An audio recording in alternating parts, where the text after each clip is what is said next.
So there's many ways to identify and explain contrast. Growing as a beginner creative, I really only understood contrast as one thing, and that's color. But there are definitely a lot more ways to understand it. In this video, I want to share a few different ways to consider contrast, but of course, I'm going to mention color. Color contrast is of course the use of complementary colors, or the idea of making sure that your type is legible enough at first glance. Black and white, high contrast. Dark background and vibrant text color, high contrast. And the mistake many newer artists make is low contrast colors. I'm talking like dark green and like blue text, or maybe like a gray background, like an offset white text. What makes it a bad color choice is actually the closeness in brightness in most cases. Simple rule of thumb for this is like one color is darker, one color is lighter. Now, for some of you guys, you're probably saying like, really? It sounds obvious, but there's so many that struggle every single day because outside of color, people forget to consider tones and brightness in objects too. For example, let's take this poster. A simple trick that actually helped me when getting into design was taking a hue and saturation adjustment,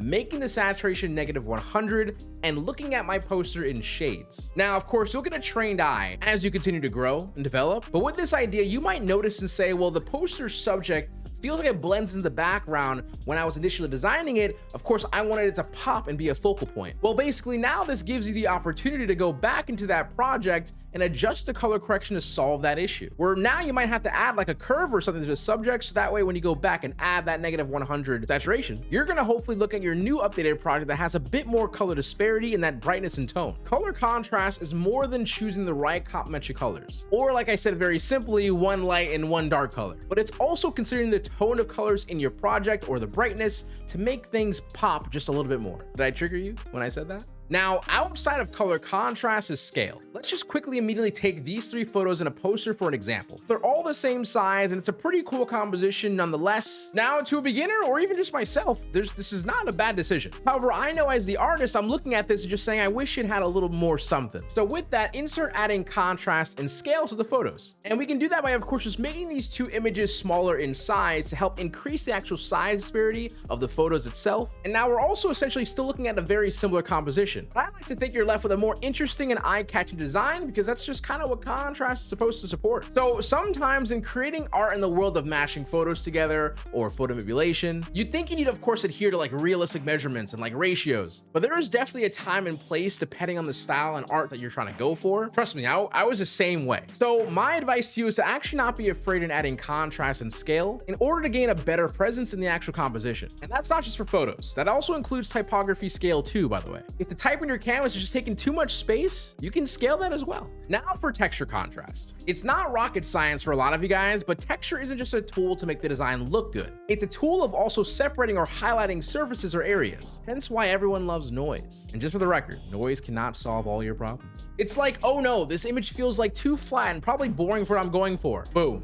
noise, texture, or grain. Now, the problem that actually happens a lot to beginners is actually getting access to a bunch of awesome textures and assets like my everything pack. All 33 plus packs and exclusives plus all future design packs are free, first in the description. But really, the problem with beginners and textures stems from not understanding why the textures need to be applied in the first place. It's to add contrast to something. Maybe it's to add visual contrast to a surface, or to separate an element in the design, or create a sense of space with atmosphere. The problems come from not knowing when to stop adding textures and your design gets muddy because now there's too much contrast. And when there's too much contrast, you might as well say it's basically all blurred together, or in design terms, muddy. Now, you can solve this applying more texture in other areas or just adding a crazy amount of textures, hence styles like grunge, for instance. But haven't you noticed that grunge is like your beginner's favorite style? Why do you think that is? Now, if that didn't click, it's because you get to get away with breaking a lot of design rules. So most grunge designs just basically look good by default. It's not a shot, it's the truth, and